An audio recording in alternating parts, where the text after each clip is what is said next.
Hi ನಮಸ್ತೆ. ಎಲ್ಲರೂ ಹೇಗಿದ್ದೀರಾ? ಚೆನ್ನಾಗಿದ್ದೀರಾ ಅಂತ ಹೇಳಿ ಭಾವಿಸ್ತೀನಿ. ಇವತ್ತಿನ ರೀಡಿಂಗ್ ಏನಪ್ಪ ಅಂತ ಹೇಳಿದರೆ, ನಿಮ್ಮ ಸಂಗಾತಿ ನಿಮ್ಮ ಬಗ್ಗೆ ಏನು ಯೋಚಿಸ್ತಾ ಇದ್ದಾರೆ, ಓಕೆ, ಅಥವಾ ಮುರಿದು ಹೋದ ಸಂಬಂಧ ಮತ್ತೇನಾದರೂ ಒಂದಾಗುತ್ತಾ ಅನ್ನೋದು ಇವತ್ತಿನ ರೀಡಿಂಗ್ ಆಗಿರುತ್ತೆ. ಮತ್ತು ಇದು ಜನರಲ್ ರೀಡಿಂಗ್ ಆಗಿರುತ್ತೆ, ಇದು ವೈಯಕ್ತಿಕ ರೀಡಿಂಗ್ ಆಗಿರೋದಿಲ್ಲ. ಇದು ಯಾರಿಗೆಲ್ಲ ರೆಸನೇಟ್ ಆಗುತ್ತೆ ಅವ್ರು ಮಾತ್ರ ತೆಗೆದುಕೊಳ್ಳಿ, ಇನ್ನುಳಿದವರು ಸ್ಕಿಪ್ ಮಾಡಿ, ಓಕೆನಾ. ಮತ್ತು ನಾನು ನಿಮಗೆ ಒಂದು ಅನೌನ್ಸ್ಮೆಂಟ್ ಮಾಡ್ತೀನಿ. ಏನಪ್ಪ ಅಂತ ಹೇಳಿದರೆ, 21 ಡೇಸ್ ನಿಮಗೆ ಧ್ಯಾನದ ಒಂದು ಶಿಬಿರವನ್ನು ಏರ್ಪಡಿಸಿದೆ. ಅದರಲ್ಲಿ ನಿಮಗೆ 21 ಡೇಸು ಸಹಿತ ನಿಮಗೆ ಬೇರೆ ಬೇರೆವಾದಂತಹ ಧ್ಯಾನಗಳನ್ನು ಮಾಡಿಸೋದಕ್ಕೆ ಪ್ರಯತ್ನ ಮಾಡ್ತಾಯಿದ್ದೀನಿ.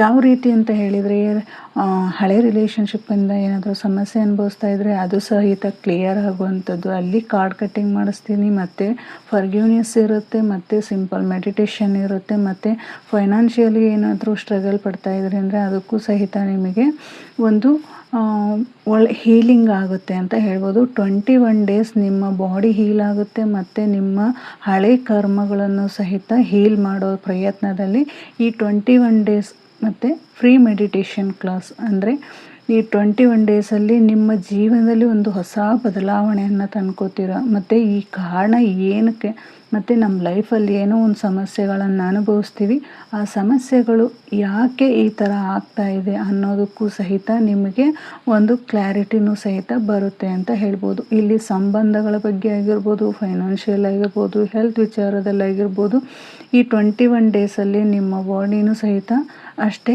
ಹೀಲ್ ಆಗುತ್ತೆ ಅಂತ ಹೇಳ್ಬೋದು. ಇದಕ್ಕೆ ಯಾರಿಗಾದರೂ ಇಂಟ್ರೆಸ್ಟ್ ಇತ್ತು ಅಂತ ಹೇಳಿದರೆ, ನಾನು ಡಿಸ್ಕ್ರಿಪ್ಷನ್ನಲ್ಲಿ ನಾನು ವಾಟ್ಸಪ್ ಗ್ರೂಪ್ನ ಲಿಂಕ್ ಹಾಕಿರ್ತೀನಿ. ಅಲ್ಲಿ ಬಂದು ನೀವು ವಾಟ್ಸಪ್ ಗ್ರೂಪಿಗೆ ಜಾಯ್ನ್ ಆಗ್ಬೋದು. ಈಗ ತುಂಬ ದಿನ ಇಲ್ಲ, ಹತ್ತಿರದಲ್ಲೇ ನಾನು ಹೇಳ್ತಾ ಇದ್ದೀನಿ. ಅಂದರೆ ಈಗ ಸದ್ಯದಲ್ಲೇ ಆ ಡೇಟನ್ನು ಅನೌನ್ಸ್ ಮಾಡ್ತೀನಿ. ನೀವು ಗ್ರೂಪಿಗೆ ಆ್ಯಡ್ ಆದರೆ ಅಂದರೆ ನಿಮಗಲ್ಲಿ ಡೇ ಬೈ ಡೇ ಏನಾಗುತ್ತೆ, ಏನು ನಡೀತಾ ಇದೆ ಅನ್ನೋದ್ರ ಬಗ್ಗೆ ನಾನು ನಿಮಗೆ ಹೇಳ್ತಾ ಹೋಗ್ತೀನಿ, ಓಕೆನಾ. ಯಾರಿಗೆಲ್ಲ ಇಂಟ್ರೆಸ್ಟ್ ಇದೆಯೋ ಖಂಡಿತವಾಗ ನೀವು ಗ್ರೂಪಿಗೆ ಜಾಯ್ನ್ ಆಗಿ ಫ್ರೀ ಮೆಡಿಟೇಷನ್ನ ನಿಮ್ಮ ಜೀವನದಲ್ಲಿ ಒಂದು ಬದಲಾವಣೆಯನ್ನು ತಂದ್ಕೋತೀರಾ ಅಂತ ಹೇಳ್ತಾ ಇವತ್ತಿನ ರೀಡಿಂಗ್ನ ಮಾಡೋಣ. ಇವತ್ತಿನ ರೀಡಿಂಗ್ ಏನಾಗಿತ್ತಪ್ಪ ಅಂತ ಹೇಳಿದರೆ, ನಿಮ್ಮ ಸಂಗಾತಿ ನಿಮ್ಮ ಬಗ್ಗೆ ಏನು ಯೋಚನೆ ಮಾಡ್ತಾ ಇದ್ದಾರೆ, ಅಥವಾ ಮುರಿದು ಹೋದ ಸಂಬಂಧದಲ್ಲಿ ಆ ಸಂಗಾತಿ ಅಂದರೆ ಮತ್ತೆ ನೀವೇನಾದರೂ ಒಂದಾಗ್ತೀರಾ ಅನ್ನೋದ್ರ ಬಗ್ಗೆ ಇವತ್ತಿನ ರೀಡಿಂಗ್ ಆಗಿರುತ್ತೆ, ಓಕೆ.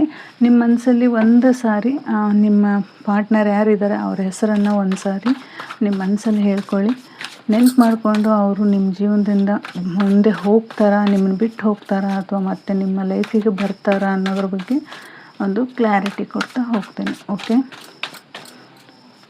ಆ ವ್ಯಕ್ತಿ ಹೆಸರನ್ನು 3 ಬಾರಿ ನಿಮ್ಮ ಮನಸ್ಸಲ್ಲಿ ಹೇಳ್ಕೊಳ್ಳೋದ್ರಿಂದ ಅವರು ನಿಮಗೆ ನಿಮ್ಮ ಎನರ್ಜಿಗೆ ಈ ರೀಡಿಂಗಿಗೆ ಕನೆಕ್ಟ್ ಸಹಿತ ಆಗ್ತಾರೆ ಅಂತ ಹೇಳ್ಬೋದು, okay. Thank you.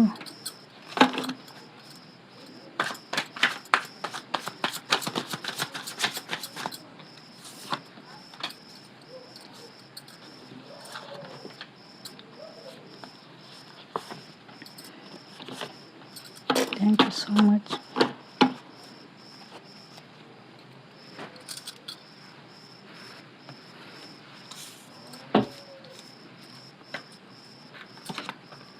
Queen of Wands, 9 of Pentacles, the Queen of Cups, the World, 2 of Pentacles. Nice card. ನಿಮ್ಮ ಪರ್ಸನ್ ನಿಮ್ಮ ಬಗ್ಗೆ, ನಿಮ್ಮ ಸಂಗಾತಿ ತುಂಬಾ ಆಳವಾಗಿ ಯೋಚನೆ ಮಾಡ್ತಾ ಇದ್ದಾರೆ. ಇಲ್ಲಿ ಇದು ಏನು ಹೇಳ್ತಾ ಇದ್ದಾರಪ್ಪ ಅಂತ ಹೇಳಿದರೆ, ಯಾವುದೋ ಒಂದು ವಿಚಾರದಲ್ಲಿ ನಿಮ್ಮಿಬ್ಬರ ಬಗ್ಗೆ ತುಂಬಾ ಗೊಂದಲ ಆಗಿದೆ, ತುಂಬಾ ಕಿರಿಕಿರಿ ಆಗ್ತಾಯಿದೆ, ನೋವು. ಇಲ್ಲಿ ಏನಾಗಿದೆಪ್ಪ ಅಂತ ಹೇಳಿದರೆ, ಇಲ್ಲಿ ನಕಾರಾತ್ಮಕ ಶಕ್ತಿನೂ ಸಹಿತ ಎಲ್ಲಿದೆ ಅಂತ ಹೇಳ್ಬೋದು. ಏಕೆಂದರೆ ಇಲ್ಲಿ ಆಲ್ಮೋಸ್ಟ್ ನೀವು ಎಷ್ಟು ಅವ್ರ ಬಗ್ಗೆ ನೀವು ಕಾಳಜಿ ವಹಿಸ್ತಾ ಇದ್ದೀರಾ, ಎಷ್ಟು ಪ್ರೀತಿ ತೋರಿಸ್ತಾ ಇದ್ದೀರಾ, ಬಟ್ ಅವರು ನಿಮ್ಮ ಬಗ್ಗೆ ಸ್ವಲ್ಪನೂ ಕೇರ್ ಮಾಡ್ತಾ ಇಲ್ಲ. ಯಾಕೆ ಕೇರ್ ಮಾಡ್ತಾ ಇಲ್ಲ? ಅವರು ನಕಾರಾತ್ಮಕವಾಗಿ ಯೋಚನೆ ಮಾಡ್ತಿರ್ಬೋದು, ಅಥವಾ ಬ್ಲ್ಯಾಕ್ ಮ್ಯಾಜಿಕ್ ಆಗಿರ್ಬೋದು, ಅಥವಾ ಬೇರೆ ಯಾವುದೋ ಸಮಸ್ಯೆಯಲ್ಲಿ ಸಿಲುಕಾಕೊಂಡಿರ್ಬೋದು.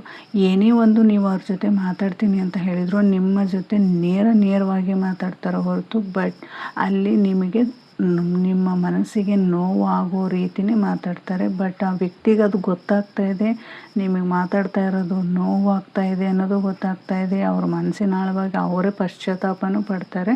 ಬಟ್ ನಿಮಗೆ ಹೇಳುವಂತಹ ಸಿಚುವೇಶನ್ ಅಂದರೆ ಅವರಲ್ಲಿರುವಂತಹ ನೆಗೆಟಿವ್ ನಕಾರಾತ್ಮಕ ಶಕ್ತಿ ಏನು ಹೇಳುತ್ತಪ್ಪ ಅಂತ ಹೇಳಿದರೆ, ನಿಮ್ಮ ಬಗ್ಗೆ ಯಾವುದೇ ರೀತಿಯಾದಂತಹ ಆಲೋಚನೆಗಳನ್ನು ಇಟ್ಕೊಳ್ಳಲ್ಲ. ನೀವು ಎಷ್ಟು ಅವರಿಗೆ ಪ್ರೀತಿ ತೋರಿಸ್ತೀರಾ, ನೀವು ಅವ್ರು ನನ್ನ ಜೊತೆಗೆ ಇರಲಿ ಅಂತ ಬಯಸ್ತೀರಾ, ನಾವು ಹೀಗಿರಬೇಕು, ನನ್ನ ಫ್ಯಾಮಿಲಿ ಹಾಗಿರಬೇಕು ಅಂತ ಹೇಳಿ ತುಂಬಾ ಯೋಚನೆ ಮಾಡ್ತಾ ಇದ್ದೀರಾ. ಬಟ್ ಆ ವ್ಯಕ್ತಿ ಏನೋ ಒಂದು ಅವ್ರ ಮನಸ್ಸಲ್ಲಿ ಇಟ್ಕೊಂಡಿದ್ದಾರೆ. ಯಾವುದೋ ಒಂದು ವಿಚಾರಕ್ಕೆ ನಿಮ್ಮ ಬಗ್ಗೆ ತುಂಬಾ ಸಿಟ್ಟು ಕೋಪನ ಇಟ್ಕೊಂಡಿದ್ದಾರೆ. ಆದರೂ ಸಹಿತ ಆ ವ್ಯಕ್ತಿ ಮನಸ್ಸಲ್ಲಿ ನಿಮ್ಮ ಬಗ್ಗೆ ಒಂದು ಒಳ್ಳೆಯ ಅಭಿಪ್ರಾಯ ಇದೆ, ಒಳ್ಳೆ ಇದನ್ನು ಇದೆ ಸಹಿತ. ನಿಮಗೆ ನೋವು ಆಗ್ತಾ ಇದೆ ಅಂತ ಗೊತ್ತಿದ್ದು ಸಹಿತ ಆ ವ್ಯಕ್ತಿ ನಿಮಗೆ ಮಾತಾಡ್ತಾ ಇದ್ದಾರೆ. ಒಂದೊಂದು ಕ್ಷಣ ನಿಮ್ಮ ಜೊತೆ ಮಾತಾಡ್ದೇ ಇರ್ಬೋದು, ಒಂದೊಂದು ಕ್ಷಣ ಮಾತಾಡಿ ಸೈಲೆಂಟಾಗಿ ಆಗ್ತಾರೆ. ಒಂದೊಂದು ಸಾರಿ ಹೇಗೆ ಮಾತಾಡ್ತಾರೆ ಅಂದರೆ ನಿಮ್ಮ ಹತ್ರ ಬರೋ ಪ್ರಯತ್ನ ಮಾಡ್ತಾರೆ. ಬಟ್ ಅಲ್ಲಿ ಥರ್ಡ್ ಪಾರ್ಟಿ ಆಗಿರ್ಬೋದು ಅಥವಾ ಯಾವುದೋ ಒಂದು ಶಕ್ತಿ ನಿಮ್ಮ ಹತ್ತಿರ ಮಾತಾಡೋದಕ್ಕೆ ಬಿಡ್ತಾ ಇಲ್ಲ, ನಿಮ್ಮ ಜೊತೆ ಕ್ಲಾರಿಟಿ ತಗೊಳ್ಳೋದಕ್ಕೆ ಬಿಡ್ತಾ ಇಲ್ಲ.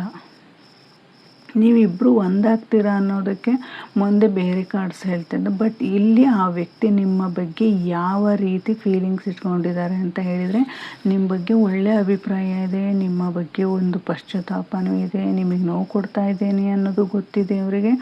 ಆದರೆ ಇಲ್ಲಿ ಒಂದು ಶಕ್ತಿ ತಡೀತಾ ಇದೆ ಅವರನ್ನು, ನಿಮ್ಮ ಜೊತೆ ಮಾತಾಡದೇ ಇರೋದಕ್ಕೆ ತಡೀತಾ ಇದೆ.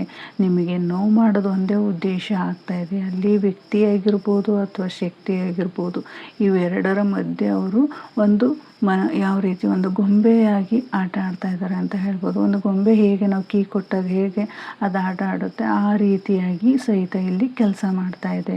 ಯಾವುದೇ ಒಂದು ಕೆಲಸ ಆಗಿರ್ಬೋದು, ಯಾವುದೇ ಒಂದು ವಿಚಾರ ಆಗಿರ್ಬೋದು, ನಿಮ್ಮ ಬಗ್ಗೆ ಒಳ್ಳೆಯ ಅಭಿಪ್ರಾಯದಿಂದ ಮುಂದೆ ಬರ್ತಾರೆ ಅನ್ನೋದ್ರೊಳಗೆ ಆ ಶಕ್ತಿ ಅವರನ್ನು ತಡೀತಾ ಇದೆ.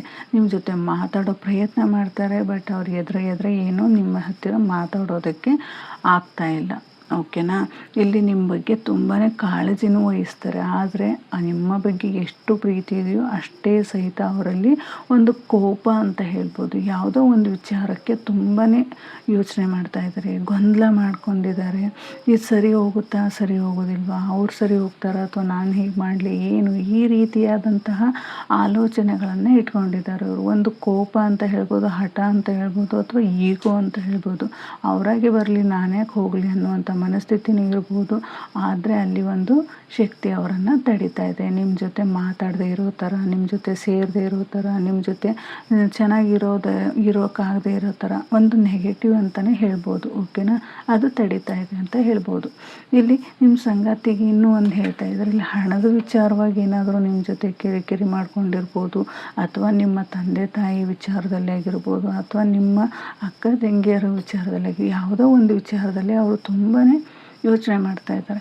ಓಕೆ, ನಾನು ನಿಮ್ಮ ಜೊತೆ ಚೆನ್ನಾಗಿರ್ಬೋದಾ, ನಾನು ಚೆನ್ನಾಗಿರ್ತೀನಿ, ನನ್ನ ಫ್ಯಾಮಿಲಿ ಚೆನ್ನಾಗಿರಬೇಕು, ನಾನು ಒಂದು ಒಳ್ಳೆ ಮನೆ ಕಟ್ಟಬೇಕು, ನಾನು ಒಳ್ಳೆ ರೀತಿಯಿಂದ ಇರಬೇಕು, ನಾನೇ ಅಂದ್ಕೊಂಡಂಥ ಫ್ರೀಡಮ್ ನನಗೆ ಸಿಗಬೇಕು, ನನ್ನ ಫ್ಯಾಮಿಲಿ ಚೆನ್ನಾಗಿರಬೇಕು, ನನ್ನ ಜಾಬ್ ಚೆನ್ನಾಗಿರಬೇಕು, ನಾನು ಇನ್ನೂ ಒಳ್ಳೆ ಹಣ ಸಂಪಾದನೆ ಮಾಡಬೇಕು, ಈ ರೀತಿಯಾದಂತಹ ಮನಸ್ಥಿತಿನ ಅವರು ಇಟ್ಕೊಂಡಿದ್ದಾರೆ. ಒಳ್ಳೆಯ ಅಭಿಪ್ರಾಯ ಇದೆ, ಆದರೂ ಸಹಿತ ಅವರು ನಿಮ್ಮ ಹತ್ರಗೆ ಒಂದು ಸೀಕ್ರೆಟ್ ಮಾಡ್ತಾ ಇದ್ದಾರೆ. ಯಾವ ವಿಚಾರಕ್ಕೆ ಆಲ್ರೆಡಿ ಅವ್ರಿಗೆ ನಿಮಗೆ ಗೊತ್ತಿದೆ, ಯಾವ ವಿಚಾರಕ್ಕೆ ಅವ್ರು ಸೀಕ್ರೆಟ್ ಮಾಡ್ತಾ ಇದ್ದಾರೆ, ಅವ್ರು ಯಾಕೆ ನನಗೆ ಈ ಥರ ತೊಂದರೆ ಕೊಡ್ತಾ ಇದ್ದಾರೆ ನಿಮಗೆ ಆಲ್ರೆಡಿ ಗೊತ್ತಿದೆ ಅಲ್ವಾ. ಆದರೂ ಸಹಿತ ಅವರು ಒಂದು ಒಳ್ಳೆ ಪ್ರೀತಿ ಇದೆ ನಿಮ್ಮ ಬಗ್ಗೆ, ತುಂಬಾ ಪ್ರೀತಿ ಇದೆ ನಿಮ್ಮ ಬಗ್ಗೆ. ಅವಳಾಗಿರ್ಬೋದು, ಅವನಾಗಿರ್ಬೋದು, ಯಾರೇ ಆಗಿರ್ಬೋದು, ನಿಮ್ಮ ಸಂಗಾತಿ ಅಂತ ಹೇಳಿದರೆ ನಿಮ್ಮ ಎದುರಿಗೆ ಇರುವಂತಹ ವ್ಯಕ್ತಿ. ಓಕೆನಾ. ನಿಮ್ಮ ಬಗ್ಗೆ ತುಂಬ ಒಳ್ಳೆಯ ಅಭಿಪ್ರಾಯ ಇದೆ, ನಿಮ್ಮ ಜೊತೆ ತುಂಬ ಚೆನ್ನಾಗಿರಬೇಕು ಅಂತ ಇದ್ದಾರೆ. ಬಟ್ ಅಲ್ಲಿ ಒಂದು ಸ್ವಲ್ಪ ಸಮಸ್ಯೆಗಳನ್ನು ಅನುಭವಿಸ್ತಾ ಇದ್ದಾರೆ. ಇಲ್ಲಿ ಫೈನಾನ್ಷಿಯಲಾಗಿ ಇನ್ನೂ ತುಂಬ ನಾನು ವರ್ಕ್ ಮಾಡಬೇಕು, ನಾನು ಇನ್ನೂ ಚೆನ್ನಾಗಾಗಬೇಕು ಅನ್ನುವಂಥ ಮನಸ್ಥಿತಿ. ಆದರೂ ಸಹಿತ ಅಲ್ಲಿ ಒಂದು ನಕಾರಾತ್ಮಕ ಶಕ್ತಿ ಇರೋದ್ರಿಂದ ಅವ್ರು ಮಾಡುವಂಥ ಕೆಲಸದಲ್ಲಿ ಅಡೆತಡೆಗಳು ಬರ್ತಾ ಇದೆ. ಅವರು ಮುಂದೆ ಹೋಗ್ತೀನಿ ಅನ್ನೋದರಲ್ಲಿ ಸಹಿತ ಅಡೆತಡೆಗಳು ಬರ್ತಾ ಇದೆ. ನಾನು ಏನೋ ಒಂದು ಕೆಲಸ ಮಾಡ್ತೀನಿ ಅನ್ನುವಂಥ ಹಠದಿಂದ ಮುಂದೆ ಹೋಗ್ತಾರೆ. ಬಟ್ ಅಲ್ಲಿ ಏನಾಗ್ತಾ ಇದೆ ಅಂತ ಹೇಳಿದರೆ ಆ ಸಕ್ಸಸ್ಸನ್ನು ನೋಡ್ತಾ ಇಲ್ಲ. ಯಾಕೆಂದರೆ ಒಬ್ಬ ವ್ಯಕ್ತಿ ಒಬ್ಬರಿಗೆ ನೋವು ಕೊಟ್ಟು ಮುಂದೆ ಹೋಗ್ತಾನೆ ಅಂತ ಹೇಳಿದರೆ ಅದು ಸಾಧ್ಯವಾಗದೇ ಇರೋ ಮಾತು. ಓಕೆನಾ?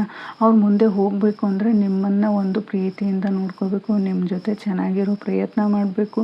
ಈ ರೀತಿ ಇದ್ದಾಗ ಅವ್ರ ಮನಸ್ಸು ಸಹಿತ ಕ್ಲಾರಿಟಿ ಬರುತ್ತೆ. ಅವ್ರು ಯಾವುದೇ ಒಂದು ಕೆಲಸಕ್ಕೆ ಕೈ ಹಾಕಿದರೂ ಸಹಿತ ಅಲ್ಲಿ ಒಂದು ಸಕ್ಸಸ್ ಅಥವಾ ಒಂದು ಕೆಲಸ ಶುಭಕರವಾಗಿ ಆಗುತ್ತೆ ಅಂತಲೂ ಸಹಿತ ಇಲ್ಲಿ ಹೇಳ್ಬೋದು. ಇಲ್ಲಿ ಒಂದು ಫ್ರೀಡಮ್ ಅವಕಾಶ ಇದೆ ಅವರಿಗೆ. ಅಂದರೆ ಒಂದು ನಾಯಕತ್ವದ ಅವ್ರು ಏನೋ ಒಂದು ಕೆಲಸ ಮಾಡ್ತಾಯಿದ್ದಾರೆ, ಅಲ್ಲಿ ಒಂದು ಒಳ್ಳೆಯ ಕೆಲಸ ಆ ಜಾಬ್ ಆಗ್ತಾ ಇರ್ಬೋದು, ಅಥವಾ ಒಂದು ನಾಯಕತ್ವವನ್ನು ಪಡ್ಕೋತಾ ಅಂದರೆ ಪ್ರಮೋಷನ್ ಪಡ್ಕೋತಾ ಇರ್ಬೋದು, ಅಥವಾ ಬೇರೆ ಯಾವುದೋ ಒಂದು ವಿಚಾರದಲ್ಲಿ ಅವರಿಗೊಂದು ಫ್ರೀಡಮ್ ಸಿಗ್ತಾ ಇದೆ.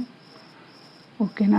ಅಲ್ಲಿ ಫೈನಾನ್ಷಿಯಲಿ ತುಂಬಾ ಗ್ರೋತನ್ನು ಪಡೆಯೋ ಪ್ರಯತ್ನದಲ್ಲಿ ಇದ್ದಾರೆ. ಆ ಸಕ್ಸಸ್ಸನ್ನು ಅವರು ಅನುಭವಿಸ್ತಾರೆ. ಆದರೆ ಇಲ್ಲಿ ರಿಲೇಷನ್ಶಿಪ್ ಬಗ್ಗೆ ಸ್ವಲ್ಪ ಅವರು ಗೊಂದಲದಲ್ಲಿದ್ದಾರೆ. ಅಂದರೆ ನನ್ನ ಸಂಗಾತಿ ನೀವು ನಿಮ್ಮ ಬಗ್ಗೆ ಒಂದು ಸಣ್ಣ ಗೊಂದಲ ಇದೆ, ಒಂದು ಸಣ್ಣದಾಗಿ ಕಿರಿಕಿರಿ ಮಾಡ್ಕೊಂಡಿದ್ದಾರೆ, ಅದರಿಂದ ನಾನು ಹೊರ ಬರಬೇಕು ಅನ್ನುವಂಥ ಮನಸ್ಥಿತಿನ ಇಟ್ಕೊಂಡಿದ್ದಾರೆ.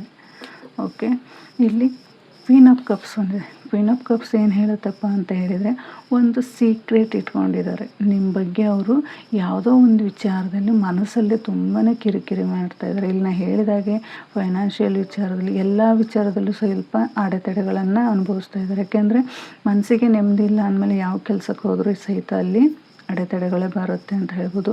ಕಷ್ಟಕರವಾದಂತಹ ಮನಸ್ಥಿತಿ ಅವ್ರದ್ದು ಇವಾಗ ಹೇಗಿದ್ದಾರೆ ಅಂತ ಹೇಳಿದರೆ ನಿಮ್ಮ ಬಗ್ಗೆ ಆಗಿರ್ಬೋದು, ಮತ್ತೊಬ್ಬರ ಬಗ್ಗೆ ಇರ್ಬೋದು. ಇಲ್ಲಿ ಹೇಗೆ ಅಂದರೆ ಒಂದು ರಹಸ್ಯನ ಮುಚ್ಚಿಟ್ಕೊಂಡಿದ್ದಾರೆ. ಆ ರಹಸ್ಯ ಹೊರ ಬಂತು ಅಂತ ಹೇಳಿದರೆ ನಿಮ್ಮಿಬ್ಬರ ಮಧ್ಯೆ ಇರುವಂತಹ ಮಿಸ್ಅಂಡರ್ಸ್ಟ್ಯಾಂಡಿಂಗ್ ಕಡಿಮೆ ಆಗುತ್ತೆ ಅಂತ ಹೇಳ್ಬೋದು. ಅವರು ಎಷ್ಟೇ ಗೊಂದಲದಲ್ಲಿದ್ದರು, ಎಷ್ಟೇ ಕಿರಿಕಿರಿ ಮಾಡಿಕೊಂಡ್ರು ಸಹಿತ ನಿಮ್ಮ ಬಗ್ಗೆ ಒಂದು ಒಳ್ಳೆಯ ಅಭಿಪ್ರಾಯ ಇದೆ. ಒಳ್ಳೆಯ ರೀತಿಯಿಂದ ನಿಮ್ಮ ಪ್ರೀತಿಯಿಂದ ನೋಡ್ಕೋಬೇಕು, ಹಾಗಿರ್ಬೇಕು ಹೀಗಿರ್ಬೇಕು ಎಲ್ಲ ರೀತಿಯಿಂದ ನೀವು ಯೋಚನೆ ಮಾಡ್ತಾ ಇದ್ದಾರೆ. ಬಟ್ ಇಲ್ಲಿಯೂ ಸಹಿತ ನಾನು ಅದೇ ಆವಾಗಲೇ ಹೇಳಿದೆ, ಒಂದು ನಕಾರಾತ್ಮಕ ಶಕ್ತಿ ಇದೆ. ಒಂದು ಬ್ಲ್ಯಾಕ್ ಮ್ಯಾಜಿಕ್ ಆಗಿರ್ಬೋದು ಅಥವಾ ಥರ್ಡ್ ಪಾರ್ಟಿ ಸಿಚುವೇಶನ್ ಆಗಿರ್ಬೋದು, ಯಾರ್ದೋ ಒಂದು ವಿಚಾರದಲ್ಲಿ ನಿಮ್ಮ ಬಗ್ಗೆ ಒಂದು ಕೇವಲವಾಗಿ ನಿಮ್ಮ ವಿಚಾರದ ಬಗ್ಗೆ ಅವ್ರಿಗೆ ತುಂಬ್ತಾ ಇದ್ದಾರೆ. ಆ ತುಂಬ್ತಾ ಇರೋದ್ರಿಂದ ಅವರು ಅದನ್ನು ಮನಸ್ಸಲ್ಲೇ ಇಟ್ಕೊಂಡು ನಿಮ್ಮ ಹತ್ರ ಹೇಳೋಕ್ಕೂ ಆಗ್ತಾಯಿಲ್ಲ, ಬಿಡೋಕ್ಕೂ ಆಗ್ತಾಯಿಲ್ಲ ಅನ್ನುವಂಥ ಮನಸ್ಥಿತಿ. ಹೇಳಿದರೂ ಸಹಿತ ಸರಿ ಹೋಗುತ್ತಾ ಅನ್ನುವಂಥ ಮನಸ್ಥಿತಿ. ಯಾವುದೇ ವಿಚಾರದಲ್ಲೂ ಸಹಿತ ಅವರಿಗೆ ಒಂದು ಕ್ಲಾರಿಟಿ ಇಲ್ಲದಿರೋದ್ರಿಂದ ನಿಮ್ಮನ್ನು ಸ್ವಲ್ಪ ದೂರದಲ್ಲಿ ಇಟ್ಟಿದ್ದಾರೆ. ಅವರು ಒಂದು ಸ್ವಲ್ಪ ದೂರದಲ್ಲಿದ್ದಾರೆ. ಹತ್ತಿರ ಬಂದರೆ ಏನಾಗುತ್ತೋ ಅನ್ನುವಂಥ ಮನಸ್ಥಿತಿ, ಈಗೋ, ಹಠ, ಕೋಪ ಅದು ಅವರನ್ನು ತಡಿತಾ ಇದೆ ಅಂತ ಹೇಳ್ಬೋದು. ನಕಾರಾತ್ಮಕ ಶಕ್ತಿನೂ ಸಹಿತ ತಡಿತಾ ಇದೆ ಅವ್ರನ್ನ ಅಂತ ಹೇಳ್ಬೋದು. ಅವ್ರ ಮನಸ್ಸಿಂದ ಅವ್ರ ಮನಸ್ಸಲ್ಲಿ ಏನು ರಹಸ್ಯನ ಇಟ್ಕೊಂಡಿದ್ದಾರೆ ಅದು ಹೊರ ಬಂತು ಅಂದರೆ ಅಲ್ಲಿ ಕ್ಲಾರಿಟಿ ಬರುತ್ತೆ ಅಂತ ಹೇಳ್ಬೋದು. ಇನ್ನು ಅವರು ಮತ್ತೆ ಒಂದಾಗ್ತಾರಾ ಅನ್ನೋ ಕ್ವಶನ್ ಅಲ್ವಾ? ಹೌದು, ಅವರು ಮತ್ತೆ ಬರ್ತಾರೆ, ನಿಮ್ಮ ಜೀವನದಲ್ಲಿ ಮತ್ತೆ ಬರ್ತಾ ಇದ್ದಾರೆ. ಓಕೆನಾ? ಅಲ್ಲಿ ಎಷ್ಟೇ ನಕಾರಾತ್ಮಕ ಆಗಿರ್ಬೋದು, ಎಷ್ಟೇ ಇದಿರ್ಬೋದು, ಆದರೆ ಅವ್ರ ಮನಸ್ಸಲ್ಲಿರೋದು ಒಂದು ನಿಷ್ಕಲ್ಮಶವಾದ ಪ್ರೀತಿ. ಓಕೆನಾ? ನಿಮ್ಮ ಬಗ್ಗೆ ತುಂಬಾ ಪ್ರೀತಿ ಇಟ್ಕೊಂಡಿದ್ದಾರೆ, ನಿಮ್ಮ ಬಗ್ಗೆ ತುಂಬಾ ಕಾಳಜಿ ವಹಿಸ್ತಾರೆ, ನಿಮಗೋಸ್ಕರ ಏನು ಮಾಡೋಕ್ಕಾದ್ರೂ ರೆಡಿ ಇದ್ದಾರೆ. ಬಟ್ ಅಲ್ಲಿ ಏನಪ್ಪ ಅಂತ ಹೇಳಿದರೆ ಒಂದು ಸ್ವಲ್ಪ ಅಲ್ಲಿ ಅವ್ರ ಮನಸ್ಸು ಬೇರೆ ಥರನೇ ಹೋಗಿತ್ತು.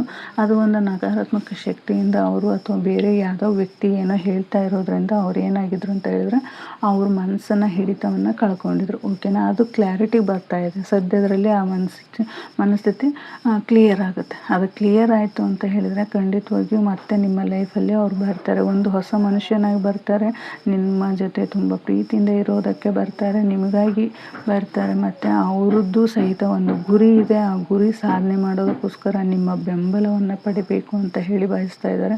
ಆ ಬೆಂಬಲನೇ ಅವರಿಗೆ ಒಂದು ಸ್ಫೂರ್ತಿ ಆಗುತ್ತೆ ಅನ್ನುವಂತಹ ನಂಬಿಕೆ ಮೇಲೆ ಮತ್ತೆ ನಿಮ್ಮ ಜೀವನಕ್ಕೆ ಬರ್ತಾರೆ ಅನ್ನೋದನ್ನು ಸಹಿತ ಇಲ್ಲಿ ಹೇಳ್ಬೋದು. ಅಲ್ಲಿ ಈ ಎರಡರ ಮಧ್ಯೆ ಬ್ಯಾಲೆನ್ಸಿಂಗ್ ಮಾಡ್ತಾರೆ. ಅಂದರೆ ಅವ್ರು ನಿಮ್ಮ ಜೀವನದಲ್ಲಿ ಬಂದಮೇಲೆ ಒಂದು ಟ್ರಾವೆಲ್ ಹೋಗ್ತಾ ಇದ್ದೀರಾ, ಅಥವಾ ಅವ್ರ ಜೊತೆ ಸುತ್ತಾಡ್ತೀರಾ, ಅವ್ರ ಜೊತೆ ಪ್ರೀತಿಯಿಂದ ಇರ್ತೀರಾ, ಅವರು ನಿಮ್ಮನ್ನ ಎಷ್ಟು ಪ್ರೀತಿಯಾಗಿ ನೋಡ್ಕೋಬೇಕು ಅಂದ್ಕೊಂಡಿದ್ರು ಅಷ್ಟೇ ಪ್ರೀತಿಯಿಂದ ನೋಡೋದಕ್ಕೆ ಪ್ರಯತ್ನ ಮಾಡ್ತಾರೆ. ಮತ್ತು ಫೈನಾನ್ಷಿಯಲ್ಲು ಸಹಿತ ಅವರು ಒಂದು ಸ್ಟೇಬಲ್ ಆಗಿ ನಿಲ್ತಾರೆ ಅಂತ ಹೇಳಿದರೆ ಒಂದು ಗ್ರೋತನ್ನು ಪಡ್ಕೊಂಡಿದ್ದಾರೆ. ಇತ್ಲಾಗೆ ನಿಮ್ಮನ್ನು ಚೆನ್ನಾಗಿ ನೋಡ್ಕೊಳ್ಳೋ ಪ್ರಯತ್ನ ಮಾಡ್ತಾರೆ. ಮತ್ತು ಅವ್ರ ಕೆಲಸದಲ್ಲಿಯೂ ಸಹಿತ ಒಂದು ಸಕ್ಸಸ್ಸನ್ನು ಪಡಿತಾರೆ ಅಂತ ಹೇಳ್ಬೋದು. ಅವರಲ್ಲಿರುವಂತಹ ಈಗ ಈಗೋನ ಕಡಿಮೆ ಮಾಡ್ಕೊಂಡಿದ್ದಾರೆ, ಕೋಪ ಕಡಿಮೆ ಮಾಡ್ಕೊಂಡಿದ್ದಾರೆ, ಒಂದು ಆಧ್ಯಾತ್ಮಿಕವಾಗಿ ಒಂದು ಮೆಡಿಟೇಷನ್ ಮಾಡ್ತಾ ಇರ್ಬೋದು, ಅಥವಾ ಒಂದು ದೈವಶಕ್ತಿಯಿಂದ ಅವರು ಪೂಜೆ ಮಾಡ್ತಾ ಇರ್ಬೋದು, ಅಥವಾ ಯಾವುದೋ ಒಂದು ಸಂಕಲ್ಪದಿಂದ ನಿಮ್ಮನ್ನು ಮತ್ತೆ ಅವರು ಪಡ್ಕೊಳ್ತಾ ಇರ್ಬೋದು. ಆದರೆ ಇಲ್ಲಿ ಒಂದು ಎಚ್ಚರಿಕೆ ಏನಪ್ಪ ಅಂತ ಹೇಳಿದರೆ, ಇದೇ ಥರದ ಮತ್ತೆ ಮುಂದುವರಿಬೋದು. ಆದರೆ ಅದನ್ನು ಸರಿಯಾಗಿ ಬ್ಯಾಲೆನ್ಸ್ ಮಾಡಿದ್ರಿ ಅಂತ ಹೇಳಿದರೆ ನಿಮ್ಮ ಸಂಗಾತಿ ನಿಮ್ಮ ಜೊತೆ ಒಂದಾಗಿ ಮತ್ತೆ ಅವ್ರ ಜೀವನವನ್ನು ತುಂಬಾ ಒಳ್ಳೆ ರೀತಿಯಿಂದ ನೋಡೋದಕ್ಕೆ ಪ್ರಯತ್ನ ಅಂತೂ ಮಾಡ್ತಾರೆ. ಓಕೆನಾ, ಇದು ಇವತ್ತಿನ ರೀಡಿಂಗ್ ಆಗಿತ್ತು. ಓಕೆನಾ, ಈ ರೀಡಿಂಗ್ ನಿಮಗೆ ಇಷ್ಟ ಆಗಿದೆ ಅಂತ ನೋಡ್ತೀನಿ. Thank you so much.